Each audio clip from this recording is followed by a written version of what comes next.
Bom dia, pessoal. Sou Lucas Mateus e hoje vou apresentar para vocês o tecido muscular. Mas o que é o tecido muscular?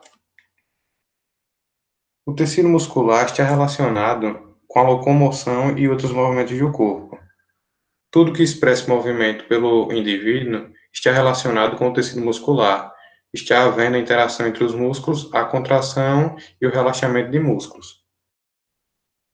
Entre as suas principais características estão excitabilidade, contratilidade, extensibilidade e elasticidade. Os músculos representam 40% da massa corporal de um indivíduo. Por isso, em muitos animais, o tecido muscular é o mais abundante. Como é notório pelas imagens apresentadas, o tecido muscular está presente na maior parte do corpo do indivíduo, preenchendo todos os espaços do corpo.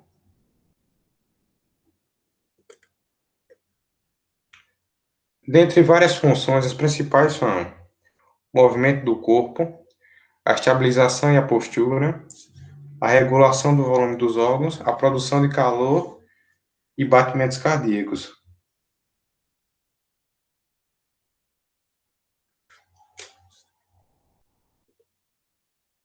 Tem a sua origem no folheto embrionário do mesoderma. Como já foi estudado até mesmo na disciplina, folheto embrionário tem o ectoderma, o endoderma e o mesoderma. O tecido muscular se origina no mesoderma, que é onde futuramente haverá uma especialização do mesoderma para a formação do tecido muscular. As células do tecido muscular são alongadas, com núcleos na periferia, não se dividem, elas apenas aumentam de tamanho, depende do tipo de tecido.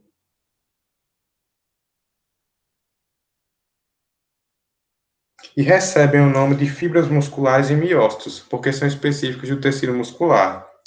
São ricas em dois tipos de proteína, a actina e a miosina. No estudo do tecido muscular, se faz necessário aprender alguns termos específicos do conteúdo, para que no decorrer da apresentação fique de melhor para o entendimento de todos.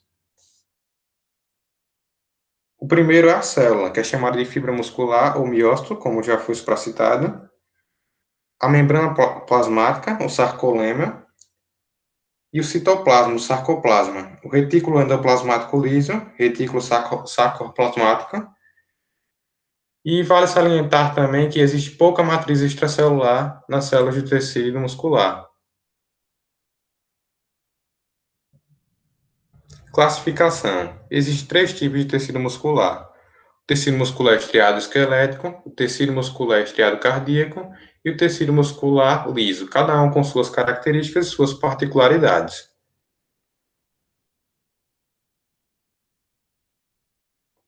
Cada tecido é formado por fibras musculares que possuem características morfológicas diferentes, como eu falei. Então, vamos ao tecido muscular estriado esquelético. No geral, possui movimento voluntário, possui estrias, por isso estriado, e contração rápida. O termo esquelético deve-se à sua localização, pois está ligado ao esqueleto. O tecido muscular estriado esquelético possui contração voluntária e rápida, como já falei. Cada fibra muscular contém várias miofibrilas, filamentos de proteína, que são a quitina, miosina, entre outras. A organização desses elementos faz com que se observem estriações transversais, como mostra aqui nessa imagem, estrias transversais,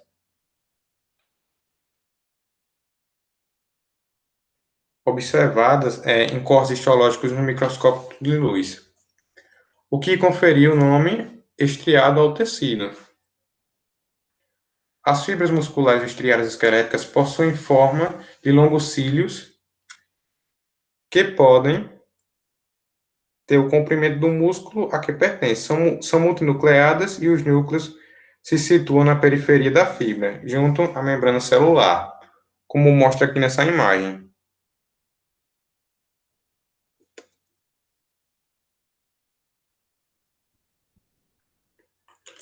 A contração muscular permite a locomoção e os demais movimentos do corpo, como eu já falei. As fibras musculares contraem-se devido ao encurtamento das miofibrilas, filamentos citoplasmáticos ricos em proteínas, actina e miosina, dispostas ao longo de seu comprimento. Esses filamentos podem ser observados em microscópio óptico. Nele, podem ser observados a presença de estriações transversais pela alternância de faixas claras e faixas escuras também.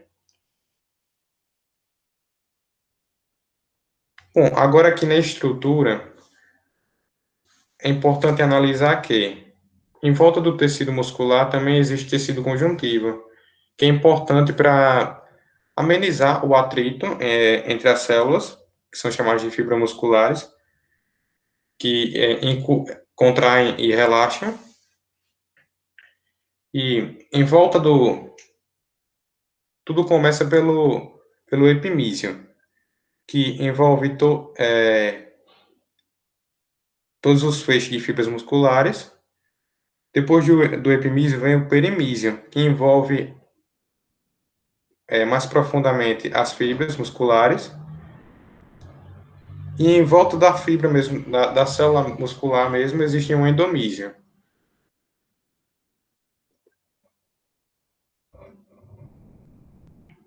Uma célula muscular tem entre dezenas e centenas de sarcômeros arranjados na miofibrila. Cada sarcômero é delimitado por dois discos transversais, chamados de linha Z, como é notado nessas imagens aqui, como também na anterior. Tem a banda I, a banda A, que é possível observar quando o músculo está relaxado, e dentro da banda I tem uma região com a coloração mais escura aqui, a chamada linha Z.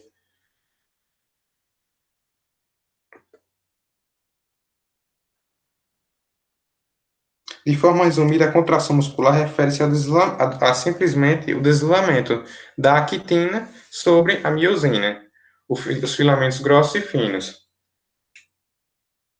Isso porque a actina e a miosina formam filamentos organizados que permitem o deslizamento de uns sobre os outros, encurtando as miofibrilas e levando à contração muscular. Então, a contração muscular, propriamente dita, é isso, é um encurtamento e o deslizamento da actina sobre a miosina dentro do sarcômero. Aqui também tem uma imagem microscópica do sarcômero, a fibra muscular, o sarcômero dentro da fibra muscular, e com as bandas, banda I, banda A e a linha Z, e aqui onde ocorreria toda a contração e o relaxamento do músculo.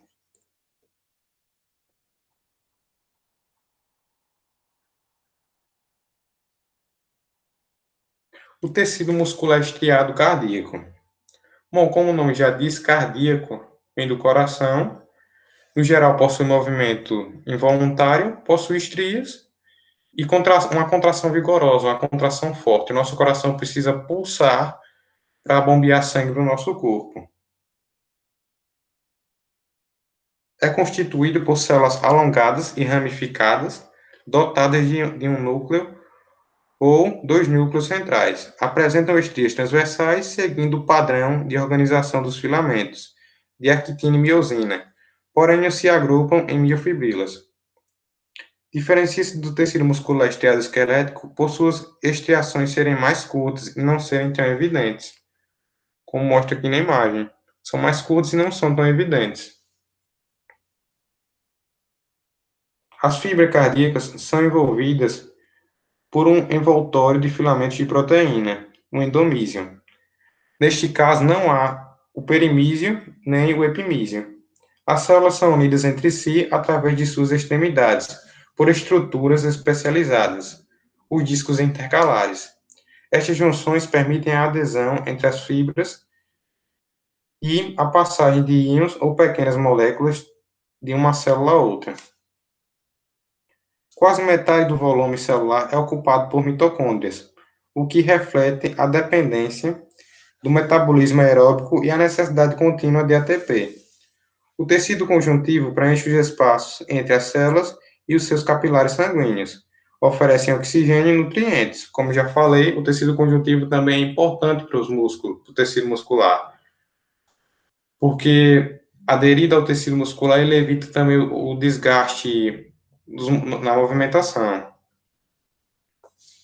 Os batimentos cardíacos são controlados por um conjunto de células musculares cardíacas modificadas, denominados de marca-passo cardíaco, ou nó sinoatrial.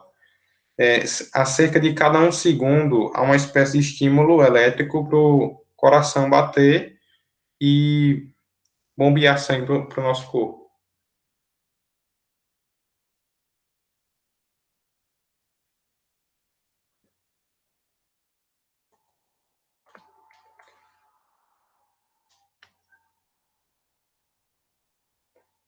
Tecido muscular liso. No geral, possui movimentos involuntários e, como o nome já diz, liso não possui estrias e possui uma contração lenta.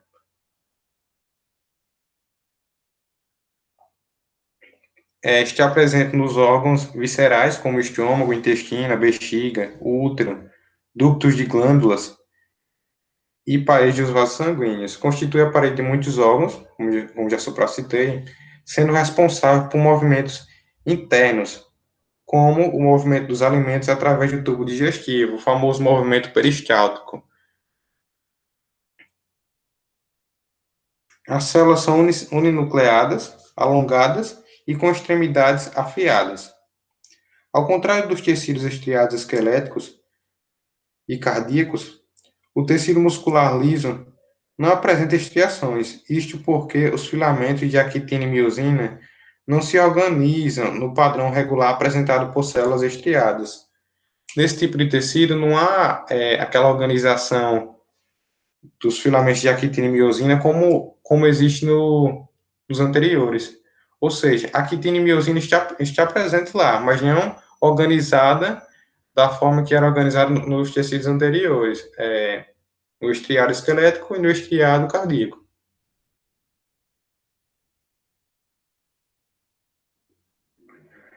Neste tecido, as células estão unidas por meio de junções do tipo gap e de zonas de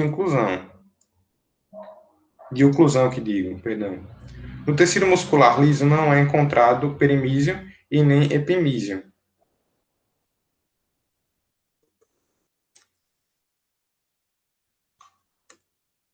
Voltando um pouco, nota-se ao decorrer da apresentação que para o movimento dos músculos há necessário uma grande quantidade de energia. Ou seja, por isso que quando o indivíduo pratica alguma atividade física, vai à academia, pratica musculação, há uma grande solicitação de energia e também de oxigênio. Então, existem várias fontes de energia para o tecido muscular. Entre elas está a ATP, a fosfocreatina, a fermentação lática e a respiração celular.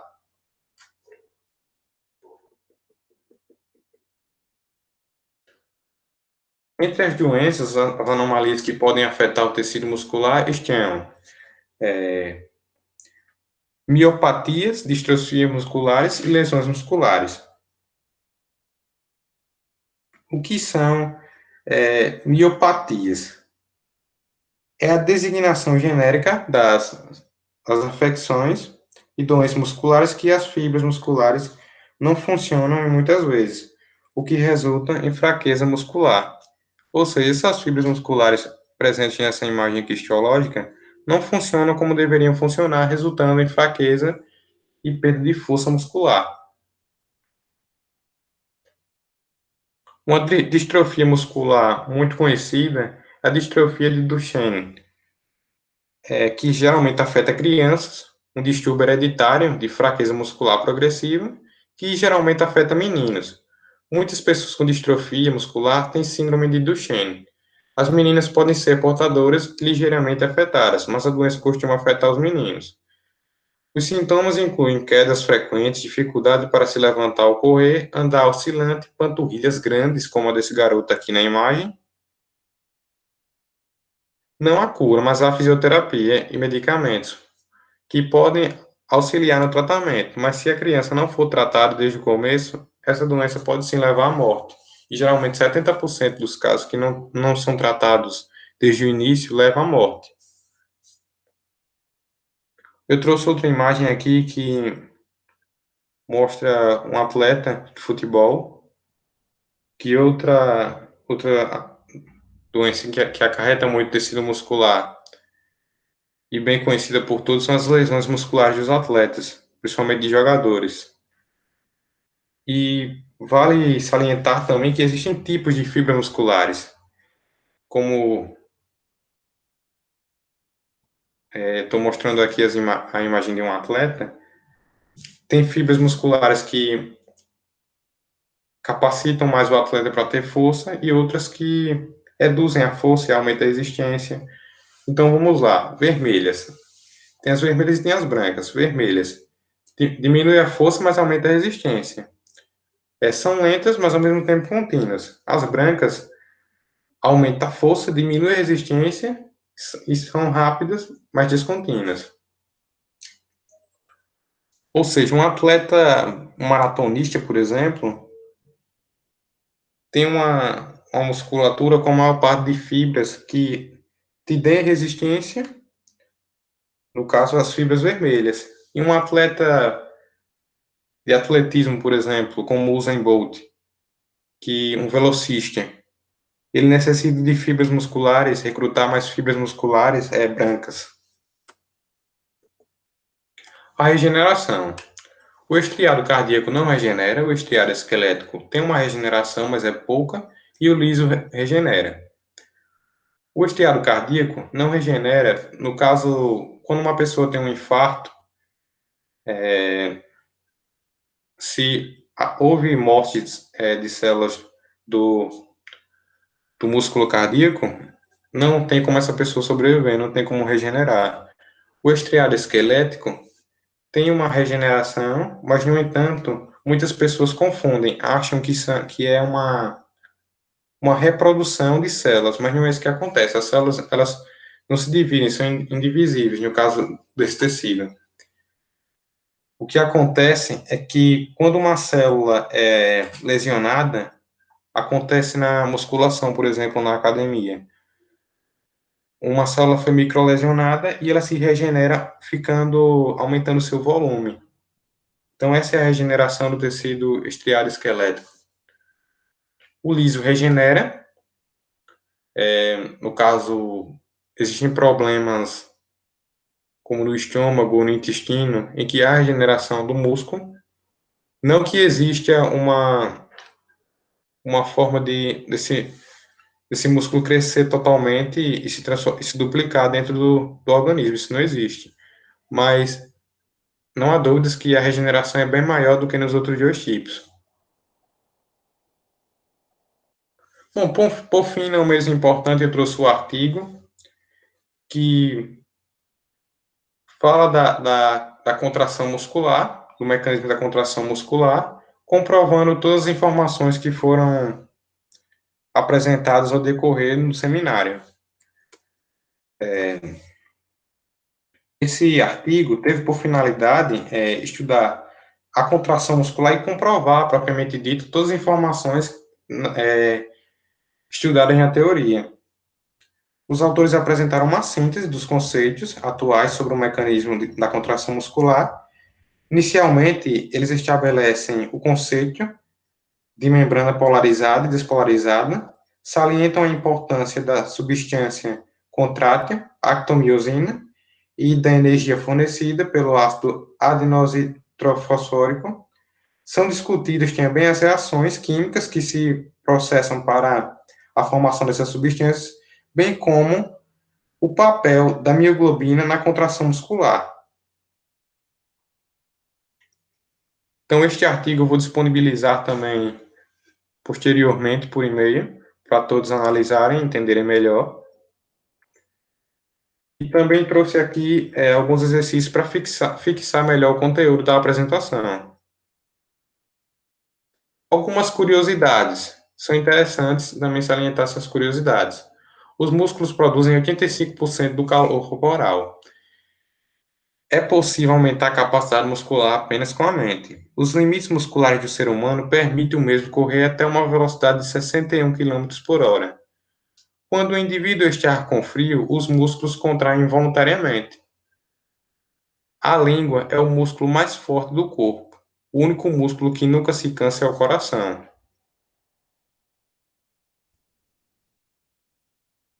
As referências bibliográficas, os sites onde serviu de base para minha pesquisa, na minha apresentação. E é isso, pessoal. No mais, muito obrigado. Agradeço pela oportunidade de contribuir com o processo de aprendizagem de vocês. E no mais, dúvidas estarei disponível.